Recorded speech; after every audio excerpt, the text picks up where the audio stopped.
Alors, est-ce que c'est plutôt la NSI qui est adaptée à un bachelor? Ben, je ne les connais pas D'accord. tous, Mhm. mais en fait, je sais qu'au bout d'un moment, on a des choix. On peut choisir de garder ou pas certaines matières. Mais ce que je sais, c'est que Python est beaucoup utilisé en bachelor polytechnique.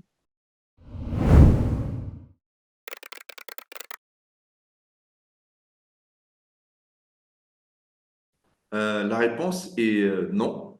On n'a pas spécialement, on ne doit pas être spécialement très très bon en mathématiques pour faire NSI.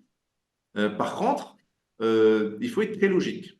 En fait, c'est des mathématiques simples, il faut être très logique. C'est vraiment. Ah, je vous donne une petite anecdote. Quand j'étais en école d'ingénieur, j'ai fait une école spécialisée en informatique. Et on avait beaucoup de gens qui venaient et qui disaient, bah, moi, j'ai fait une école d'informatique parce que j'aime pas les maths. Parce que nous, on faisait pas les maths, on faisait très peu de maths en prépa, très peu de physique, on faisait beaucoup d'informatique.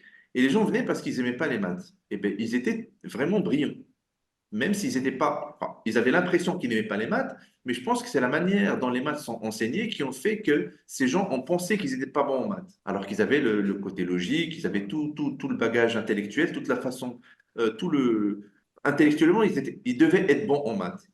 Mais ils ne l'étaient pas parce que les maths étaient mal enseignées, si j'ose dire. Mais quand ils arrivaient en école d'ingénieur, ils faisaient de l'informatique, bah, ils excellaient.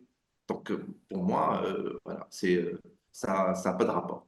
Ça peut être bien des gens qui font des mathématiques, ils peuvent être très très bons en informatique, comme ils peuvent ne pas l'être, donc et vice-versa.